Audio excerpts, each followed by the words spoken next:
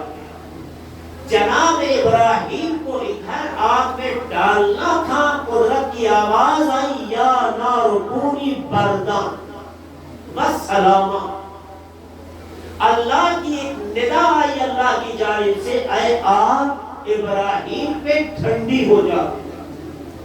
تفسیریں کہتی ہیں کہ اللہ کے اس حکم سے وہ آگ جو حرارت میں بڑی شدید تھی، کوئی بھی چیز نزدیک ہو تو اسے جلا کے راکھ کر دیتی تھی، اتنی ٹھنڈی ہو گئی تھی کہ جو چیز قریب ہو جائے وہ جم جائے۔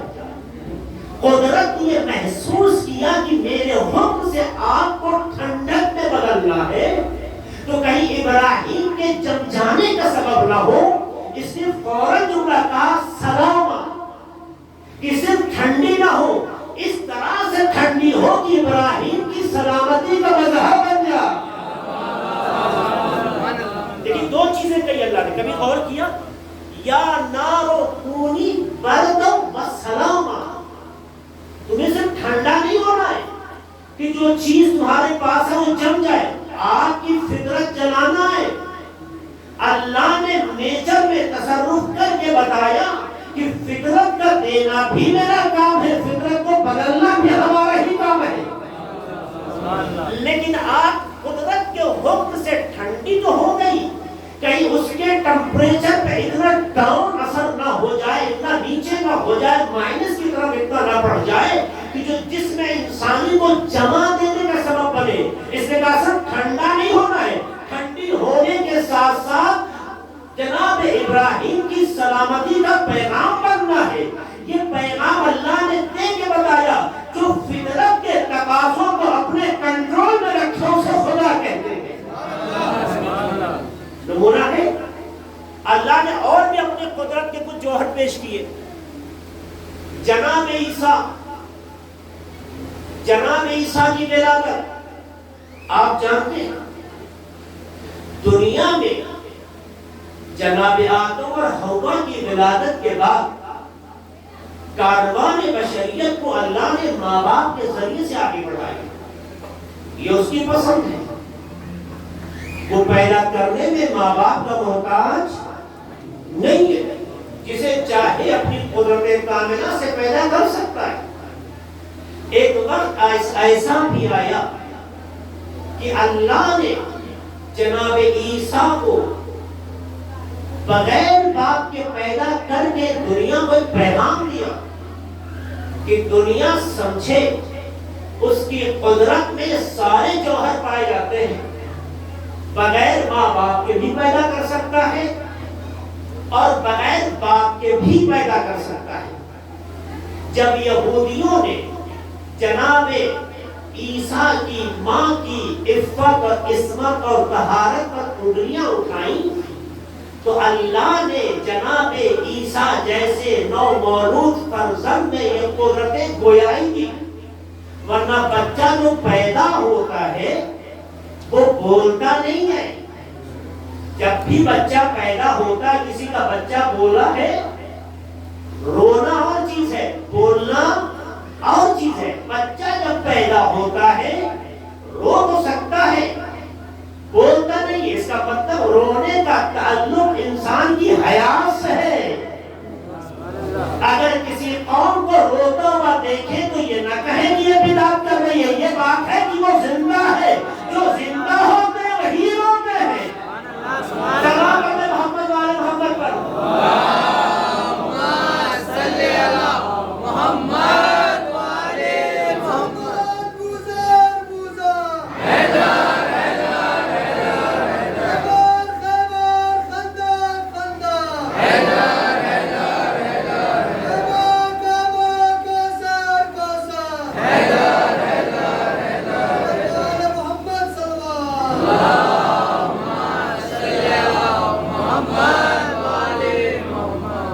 مطلب ہے کہ خدا کی یہ قدرت ہے، جو چاہے وہ کر سکتا ہے، اور جو کرتا ہے اس کے پیچھے حکمتیں ہوتی ہیں۔ چاہے وہ جناب ابراہیم کا واقعہ ہو، چاہے جناب مریم و جناب عیسیٰ کا، اور اللہ نے جناب عیسیٰ کو گہوارے میں اپنی ماں کی عفت و طہارت کا گواہ بنایا۔ یہ واقعہ آپ کے سامنے کا ہے، اس سے بہت سے واقعات نکلتے جو میں یہاں نہیں پیش کرنا چاہتا ہوں۔ جناب موسیٰ کا عصا، اللہ نے ایک عصا میں وہ قدرت رکھی، ہاتھ میں آ جائے تو عصا ہے، اللہ کے ارادے کے مطابق اگر اژدہوں کے مقابل زمین پہ چھوڑ دیا جائے تو اژدہا ہے، اور سارے جادو کے نشے کو اتار کر پھر ہاتھ میں آئے تو عصا بن جائے۔ ہاتھ سے چھوٹا تو قدرت خدا کا اثر یہ تھا کہ اژدہا بنا، اتنے سارے باطل جادو کو مٹا کر اور پھر جیسے ہاتھ لگایا عصا بن گیا۔ اس کا مطلب یہ ہے کہ اللہ نے کائنات میں اپنی قدرت کے نمونے پیش کر کے بتایا ہے کہ تمہاری ظاہری نگاہ جو دیکھتی ہے اور ہے، ہماری حکمتیں جو کرتی ہیں وہ اور ہے، اور کوئی بھی کام میرا حکمت کے خلاف نہیں ہوتا۔ میں اپنے پاور کو جب دکھاتا ہوں تو اس کے پیچھے حکمتیں کار فرما ہوتی ہیں۔ اگر جناب ابراہیم کو آگ میں بھیجا تو نمرود کے طاقت اور ارادوں کو شکست دے کے بتایا، جسے تم سب سے بڑی طاقت سمجھتے تھے میری نگاہ میں سب سے ہلکی چیز ہے، تمہاری طاقت ہے اختیار ہمارا ہے۔ جناب عیسیٰ کو اس طرح سے پیدا کر کے ماں کی عصمت و طہارت کا گواہ بنایا۔ جناب موسیٰ کے ہاتھ میں عصا دے کر، عصا کے اندر یہ قدرت پیدا کر کے اگر پانی کی لہروں پہ مار دیا جائے تو راستے بن جائے، زمین پہ مار دیا جائے تو چشموں بننے لگے۔ یہ ساری قدرتیں اللہ نے اپنے قدرت مطلقہ سے ادا کر کے بتایا، میرا کوئی کام خلاف حکمت نہیں ہے، حکمت تلاشو میں نے ایسا کیا کیوں؟ جیسے جیسے حکمت تلاشتے جاؤ گے ہماری مصلحت تمہارے سامنے نمایاں ہوتی جائیں گی۔ بس یہیں سے دنیا کا ہر بچہ ماں کی شکم سے پیدا ہوتا ہے، اللہ کے حکم کے بغیر کوئی بچہ پیدا نہیں ہوتا، لیکن اللہ کہتا ہے میں ایسی قوم کو لاؤں گا جس میں یہ 6 خاصیتیں ہیں، تو جسے اللہ لانا چاہتا ہے وہ عام ولادتوں کی اس مزاج سے الگ بچہ نظر آئے گا، تبھی سمجھ میں آئے گا اللہ اسے بھیج رہا ہے۔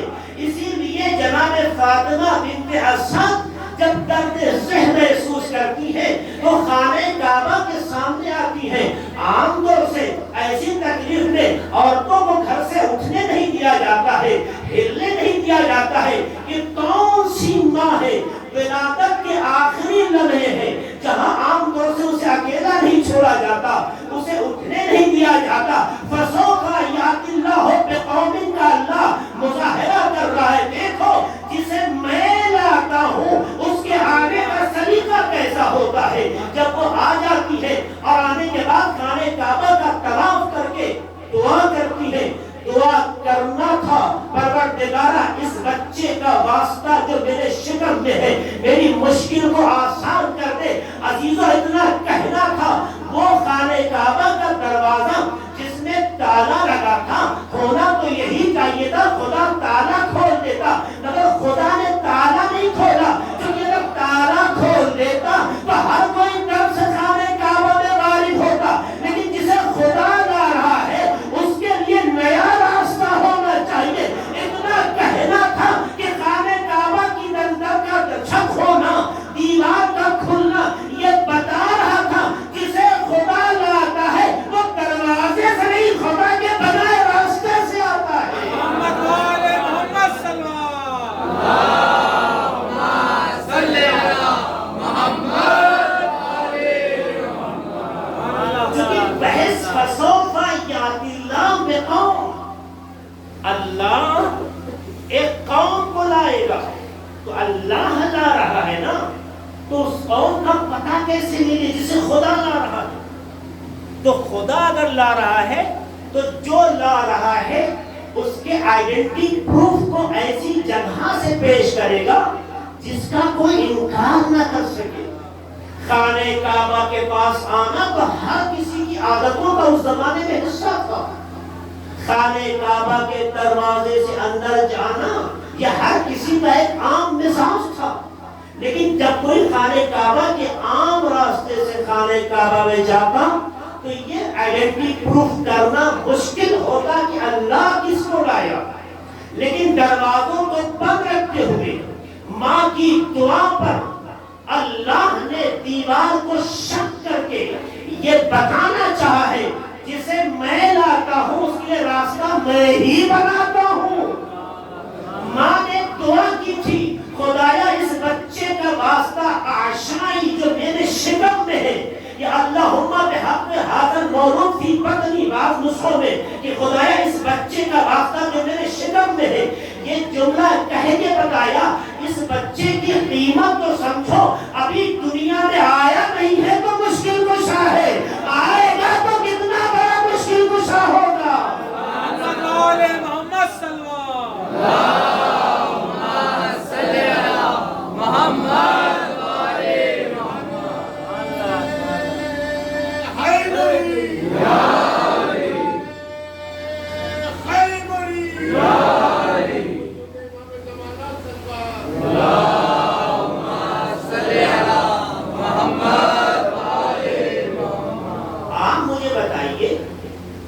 ہمارے معاشرے میں بھی ہماری بیٹیاں ہماری بہنیں ماں بنتی ہیں, لیکن اس وقت کا جو درد ہوتا ہے خدا جانے کتنا سخت ہوتا ہے.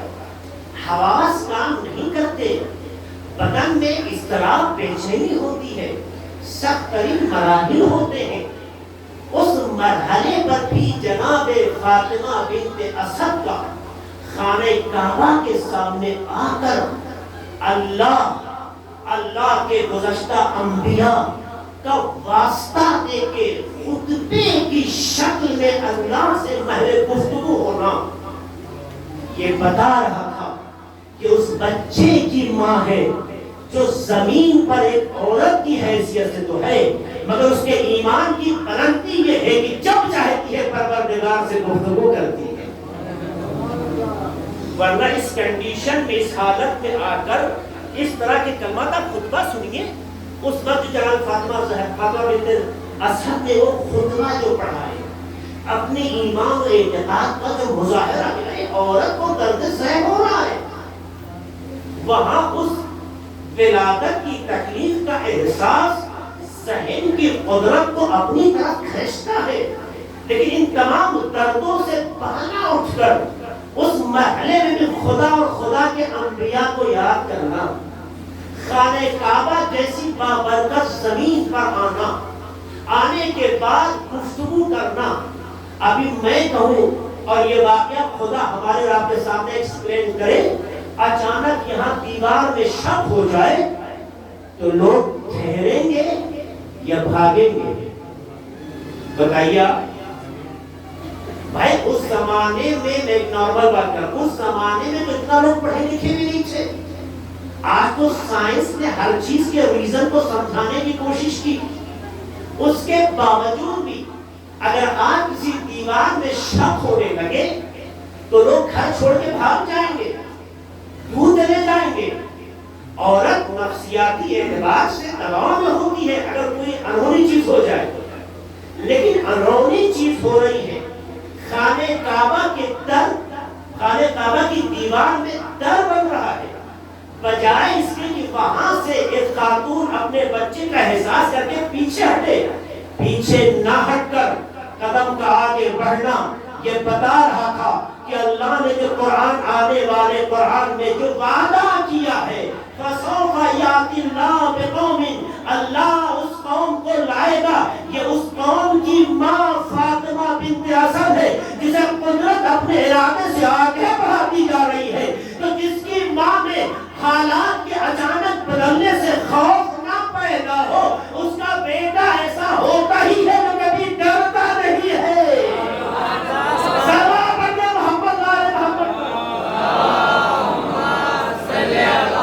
محمد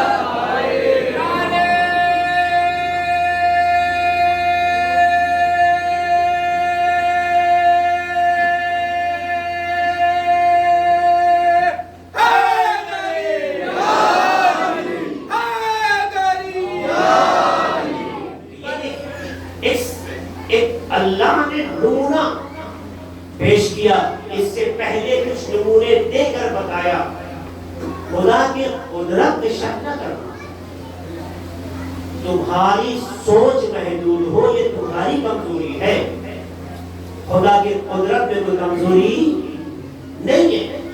اور اللہ نے جب اس دیوار میں در کے بننے کو آیت بنایا, نشانی بنایا, تو اسے مٹانے کے لیے بڑی کوششیں کی گئی. آج سے نہیں, تاریخ اٹھا کے دیکھیے, مولا علی کی ولادت کے بعد سے لے کر آج تک کئی مواقع پر حکومت نے شیشہ, سیمنٹ, چاندی, بڑے بڑے قیمتی چیزیں, بڑی بڑی قیمتی چیزیں استعمال کر کے چاہا کہ اس حصے کو نارمل کر دے, کہ محسوس ہی نہ ہو کہ یہاں پہ کوئی واقعہ رکا ہوا تھا. ایسا نہیں ہے کہ حکومت نے کچھ چھوڑا ہو, بہت کچھ خرچ کیا. تاریخ اور پڑھیے, گوگل پہ بھی آپ کو مل جائے گا کہ بہت بار حکومت نے کوشش کی, یہاں تک کہ کئی بار دیوار توڑ کے ریپیئرنگ ہوئی ہے, اس جگہ کو بند کرنے کی کوشش کی گئی ہے. دیوار بندی گئی, حکومت خاموش ہوتی گئی, لیکن جیسے ہی دیوار آخری منزل میں آئی تو پھر کر اپنی جگہ محفوظ ہو گیا, دوبارہ وہ ظاہر ہو گیا. آج بھی آپ زیارت کے لیے جائیے خانہ کعبہ, تو وہ حصہ جہاں سے جناب فاطمہ بنت اسد گئی تھی, آج بھی اس کے آثار باقی ہیں. اللہ بتانا چاہتا ہے, جب میں کسی قوم کے آنے کی گارنٹی دیتا ہوں, کسی قوم کے آنے کا پتہ دیتا ہوں, تو چونکہ میں اسے لایا ہوں, تو جب تک میرا وجود ہے اس کا اثر ابھی باقی رہے گا. محمد صلی اللہ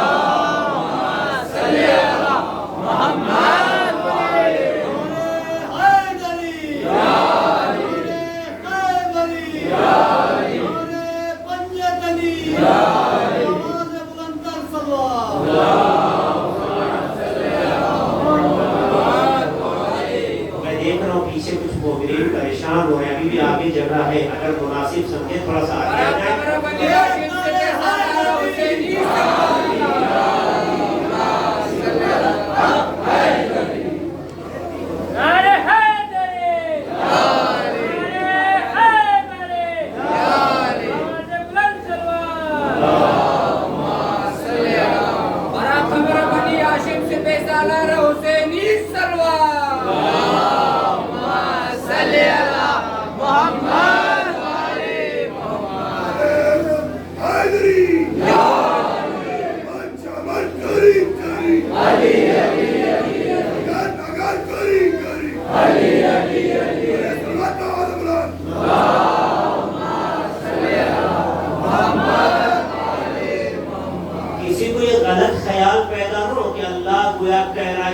میرا وجود ہے, اثر رہے گا.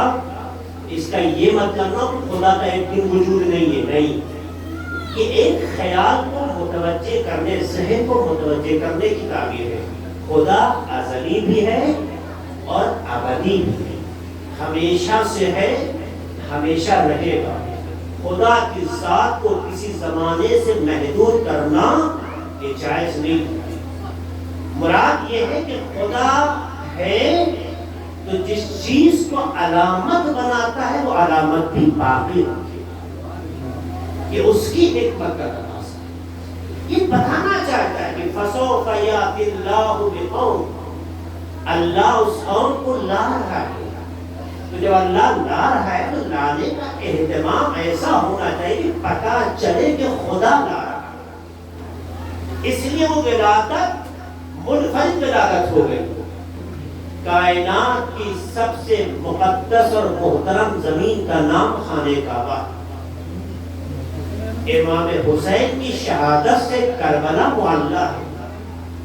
زمین و آسمان کے ہر ذرے کربلا پر فخر کرتے, لیکن زمین کے ٹکڑے کے اعتبار سے تاریخ کہتی ہے کہ اللہ نے جب زمین بنائی تو سب سے پہلے زمین کا اس حصے, زمین کے اس حصے کو بنایا جس پر خانہ کعبہ, پھر کائنات کی زمین وہیں سے پھیلی. اللہ کے لیے وہ زمین تمام زمین کے حصوں میں بہت ہی متبرک محترم ہے، اور وہ جگہ ایسی ہے کہ اللہ کے حکم سے جناب ابراہیم نے خانہ کعبہ کی عمارت بنائی، اور اس عمارت کو اتنا محترم بنایا کہ اسے مقام امن کہا۔ اللہ نے کائنات کے کسی خطے کو قرآن میں مقام امن سے تعبیر نہیں کیا، لیکن خانہ کعبہ کو مقام امن سے تعبیر کیا۔ ایک دوسری بات یہ، اللہ نے اہل ایمان کا قبلہ کسے بنایا؟ خانہ کعبہ کو۔ تو مومنین کا، اہل ایمان کا جس جگہ کو قبلہ بنایا، اس کا مطلب ہے کائنات کی ہر جگہ سے زیادہ قیمتی وہ جگہ ہے۔ تو جو جگہ نگاہ قدرت میں تمام دنیا کے مومنین کا قبلہ ہو، وہیں پر اس وجود کو لاتا ہے جسے خدا نے انتخاب کیا ہے۔ تو جس کی ولادت کی جگہ اتنی بابرکت ہو کہ مومنین کا قبلہ بن جائے، تو اس کی زندگی کے بقیہ مراحل کتنے بلند ہو گئے۔ تبھی تو کہا جاتا ہے علی وہ نہیں ہے جو حق کے پیچھے پیچھے چلتا ہے، حق وہ ہے جو علی کے پیچھے پیچھے چلا کرتا ہے۔ اسی لیے چونکہ اس میں وہ خوبی پائی جاتی ہے۔ انشاءاللہ آنے والی گفتگو و مجلس میں یہ بات میں کہوں گا۔ کل چونکہ اسٹیشن کے پاس کے امامباڑے میں جلوس بھی ہے مجلس کے بعد، اور بہت سے لوگ چاہتے ہیں کہ اس میں ثواب کی غرض سے شرکت فرمائیں، اس لیے کل یہاں مجلس انشاءاللہ 8 بجے شروع ہو جائے گی، تاکہ مجلس یہاں کچھ وقت پہلے ختم کی جائے۔ جو وہاں زیارت کرنا چاہتے ہیں، شریک ہونا چاہتے ہیں، اس کا حصہ بھی بن سکیں۔ اس لیے آپ سے ریکویسٹ ہے کہ انشاءاللہ وقت کا خیال رکھتے ہوئے کل جلدی آ جائیے گا۔ صلوات پڑھیں محمد علیہ وسلم۔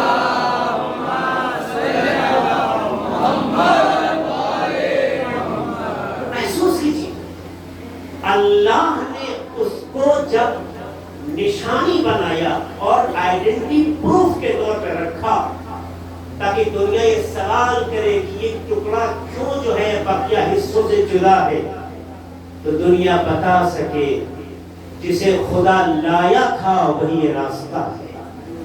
جس خدا سے اللہ نے، جس راستے سے اللہ نے اپنے گھر میں انٹری دی تھی، وہ یہ جگہ ہے۔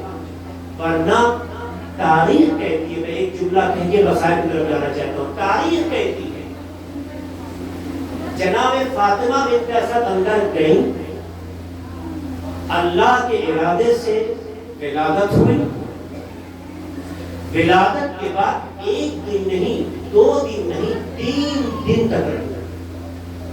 اور تاریخ لکھتی ہے، جناب شیخ طوسی اپنی کتاب اعمالی میں لکھتے ہیں کہ جب جناب فاطمہ بنت اسد خانہ کعبہ کے پاس آ کر اللہ سے مخاطب ہو کر محض گفتگو کی، تو کچھ لوگوں نے عباس ابن عبد المطلب، بنی ہاشم اور کچھ اور نام جو تاریخی اعتبار سے لکھے گئے، یہ دیکھ رہے تھے کہ کیا واقعہ رونما ہو رہا ہے، اور دیکھا کہ در میں راستہ پر دیوار میں در بنا اور یہ اندر گئی۔ ظاہر کی یہ ایسی کیفیت تھی کہ جو دیکھے گا وہ ظاہر ہے کہ اپنی نارمل حالت سے باہر آئے گا، کیا حادثہ ہے، کیا واقعہ ہوا۔ 1 دن نہیں، 2 دن نہیں، 3 دن تک اندر رہے۔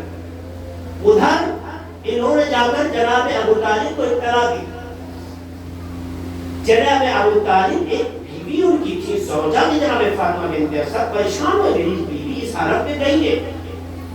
اور اس زمانے میں اس دروازے میں جو تالا ہوتا تھا، اس کی چابی جناب ابو طالب کے پاس ہوتی تھی، قریش کے سردار تھے، چابی ان کے پاس ہوتی تھی۔ آگے تالا کھولتے، تالا کھولتا نہیں، تالا کھولتے ہیں، تالا کھولتا ہی نہیں۔ اب ظاہر کی یہ خبر ایک ہوا کی طرح پورے مکے میں پھیل گئی۔ اگر 1 دن میں سب کچھ ہو جاتا تو شاید اتنا اطلاع نہ ملتی۔ دوسرے دن مردہ اٹھتا چلا ہے، کیا واقعہ ہوا؟ دروازہ کھولا جا رہا، کھلتا ہی نہیں، دروازہ کھولا جا رہا، کھلتا ہی نہیں۔ کل تک وہی چابی تھی، وہی تالا تھا، کھولا جاتا تھا تو کھل جاتا تھا، آج کھولا جاتا تو کھلتا نہیں۔ تاکہ دنیا کو اللہ یہ پیغام دے جب میں اپنی قدرت کا مظاہرہ کرتا ہوں تو تمہارے اپنے کام ہوتے ہیں، ہمارا اپنا سلیقہ ہوتا ہے۔ اگر یہ دروازہ کھل جاتا تو تمہاری ناقص رب کہنے لگتی کوئی چابی رہی ہوگی، کھول لیا ہوگا، مگر وہی چابی ہوتے ہوئے بھی دروازے کا نہ کھولنا یہ اس بات کی علامت ہے کہ دروازہ کھولنا بند کرنا تمہارا کام ہے۔ لیکن جب میں کسی کو لاتا ہوں تاکہ دنیا سے منفرد ہو سکے تو اسے اس طرح سے ظاہر کرتا ہوں کہ جس راستے سے لایا تھا اسی سے باہر لاتا ہوں۔ اور پورا مکہ خانہ کعبہ کے اطراف جمع تھا، یہ جمع نہیں تھا، اس قوم کی آمد کا خدا شاہد بنا رہا تھا کہ کائنات میں کل گواہی کی ضرورت نہ ہو۔ ایک عیسیٰ نے ماں کی عزت کی شہادت دی تھی، لیکن جسے میں لاتا ہوں اسے پورے مکہ کے گواہ بنا کے بتاتا ہوں، جسے میں لاتا ہوں اس کا گواہ مکہ بن جایا کرتا ہے۔ سلام پڑھنا محمد والے محمد پر۔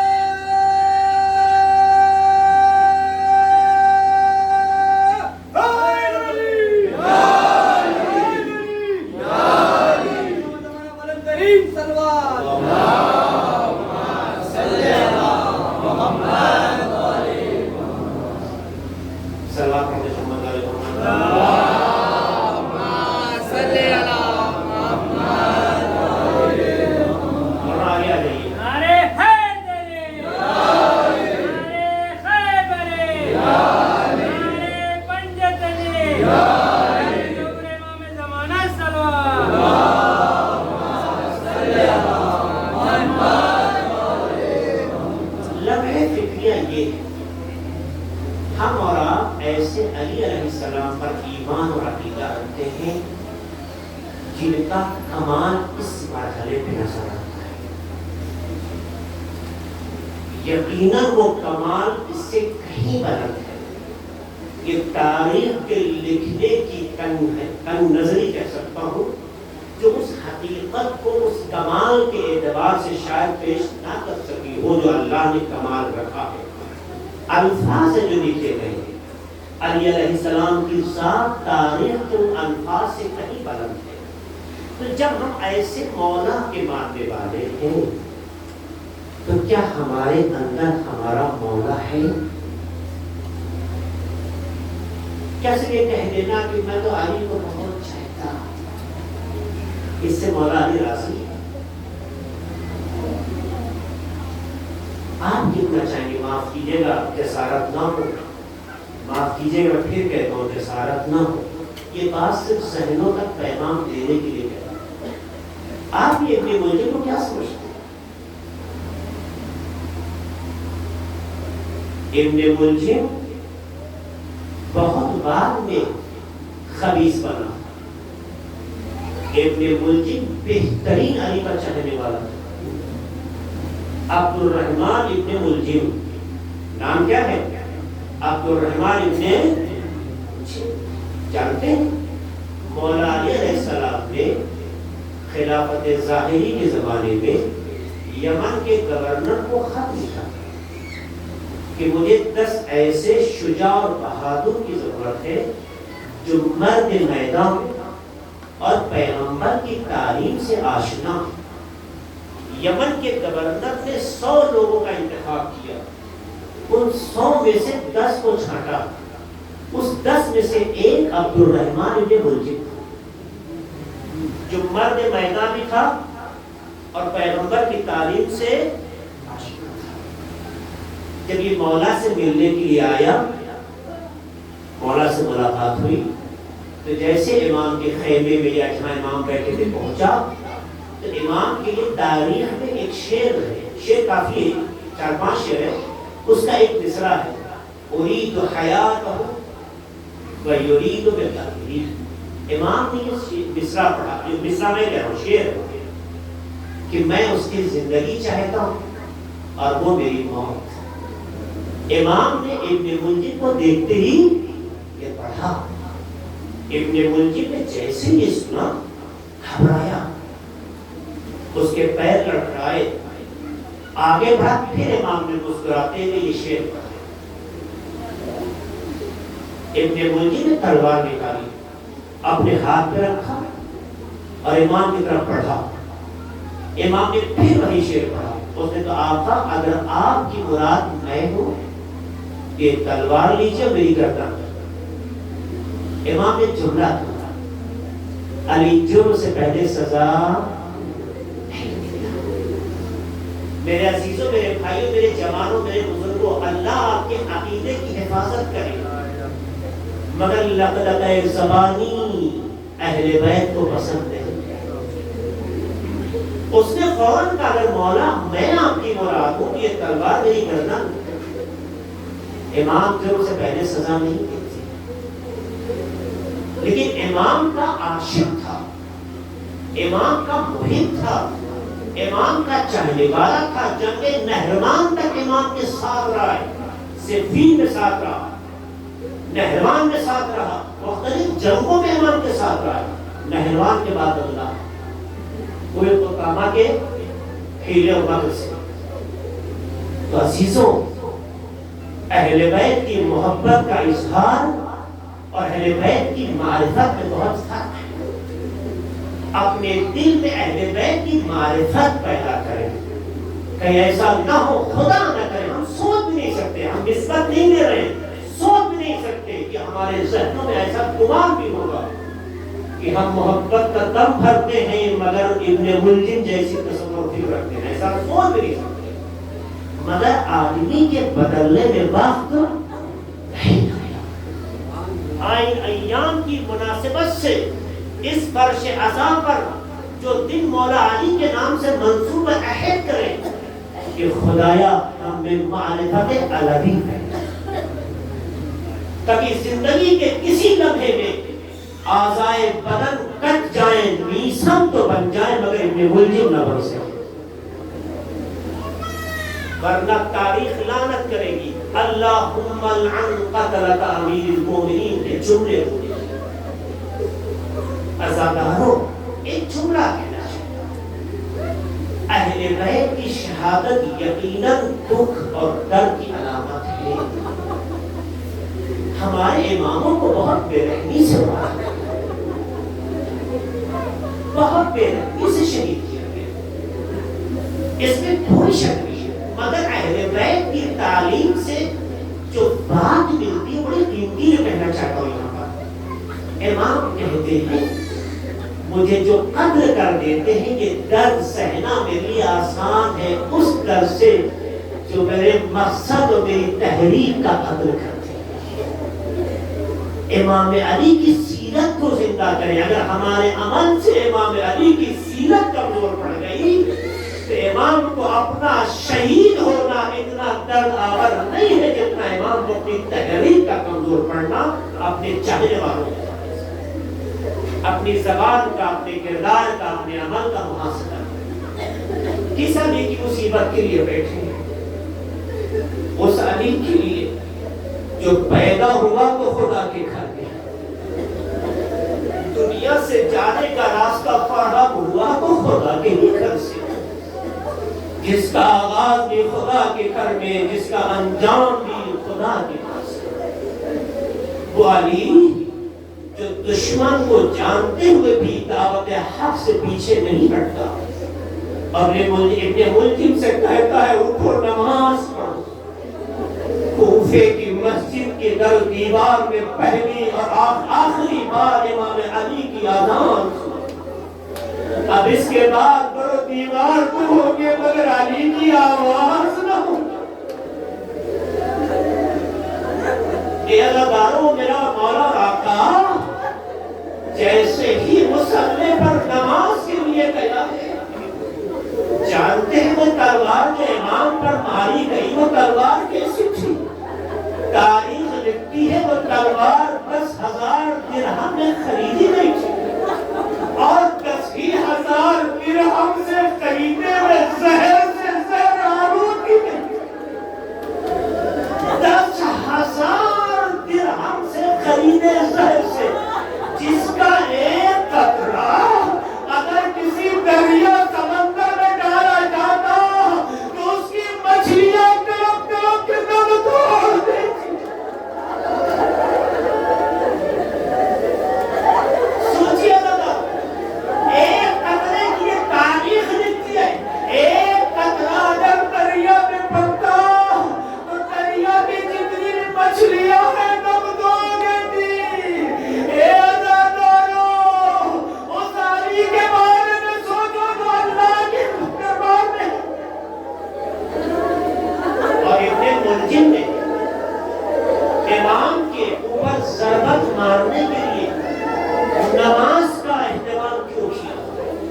چونکہ ابن ملجم جانتا ہے علی کا بدن جس جگہ پر کمزور ہوتا ہے، جس جگہ پر ملائم اور نرم ہوتا ہے، لطیف ہوتا ہے، وہ نماز کے سوا اور کوئی جگہ نہیں ہے۔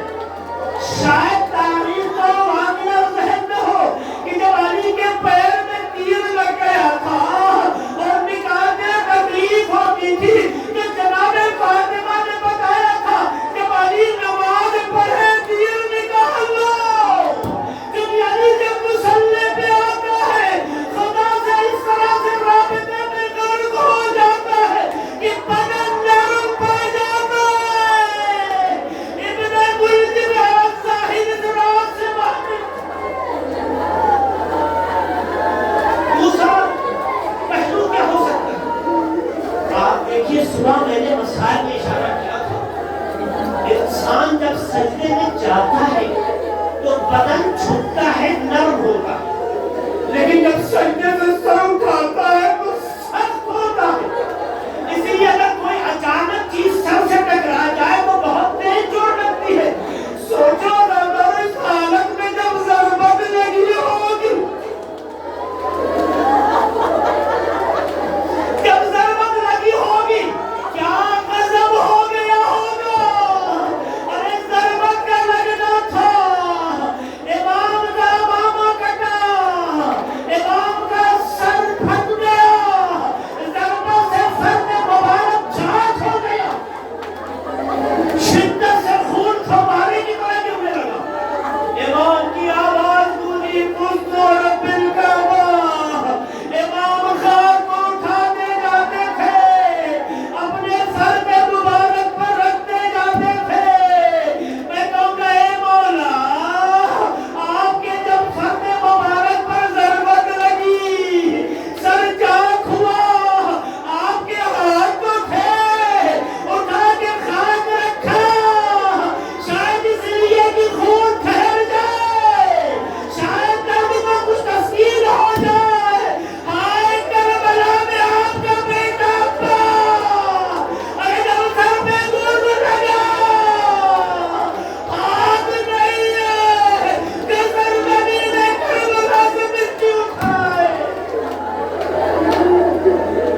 کتنا سخت منظر نہیں ہوا۔ اللہ ایک جملہ سے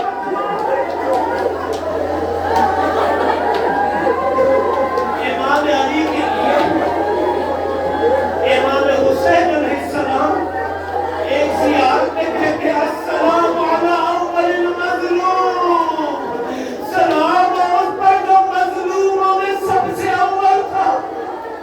میں کہوں گا آقا، ہم تو یہ جانتے ہیں کہ کربلا میں آپ سے بڑا کوئی مظلوم نہیں ہے۔ اے مولا، آپ نے اپنے 13 سال کے بھتیجے کے جنازہ اٹھایا۔ اے مولا، آپ نے جوان علی اکبر کے بدن کو اٹھایا۔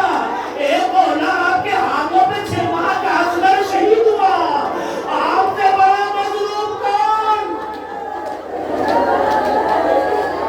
امام اشارہ کریں گے، تمہیں یاد ہے، تمہیں یاد ہے روز عاشور اصل عاشور جب میں زخموں سے چور ہو کر زمین پر آیا، کسی شبی میں ہمت نہیں تھی کہ مجھے قبول کر سکے، وہ میرے سامنے آواز دی، اگر یہ دیکھنا ہے حسین زندہ ہے یا مر گئے تو گھوڑوں کا رخ خیموں کی طرف کر دو۔ اے عزادارو، امام حسین کے پورے بدن سے خون ٹپک رہا تھا، پورا بدن تیروں سے چھلنی تھا۔ جیسے ہی آواز امام حسین کے کانوں سے ٹکرائی، کہتے کوہریوں کا سہارا لے کر انگلی سے اشارہ کیا، ابھی حسین زندہ ہے۔ عزادار امام کا جملہ واضح ہو گیا۔ امام بتانا چاہتے ہیں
مریض ہیں، خاص طور سے تقی صلی اللہ علیہ وسلم اور جتنے بھی لوگ ہیں جو دعا کے لیے خواہش کرتے، خدایا ان سب کو شفاء کامل و عاجل عطا فرما۔ خدایا اپنے علی کے راستے پہ جینے کرنے والے قوم کی حفاظت فرما۔ خدایا ہم سب کے دلوں میں واقعی معرفت الہی قرار دے۔ خدایا ہم سب کے عمل کو، سیرت کو علی پورا علی جیسا بنا۔ خدایا ہمارے بزرگوں کا سایہ ہمارے سروں پہ قائم رکھ، جو دنیا سے گزر گئے جا رحمت و مغفرت میں جگہ۔ خدا نے واسطہ محمد کا ہمارے وطن ہندوستان میں مومنین مومنات مسلمانوں کی جان مال عزت آبرو کی حفاظت فرما۔ ہمارے وطن عزیز ہندوستان میں امن و امان قائم کر۔ خدایا پرچم جمہوریہ اسلامی ایران کو سربلندی عطا فرما۔ خدایا تمام علماء کرام بالخصوص ہمارے نظام کی حفاظت فرما۔ خدایا ہمیں زمانہ کے ظہور میں تعجیل فرما۔ ہم سب کو ان کے عوام انصار میں شمار فرما۔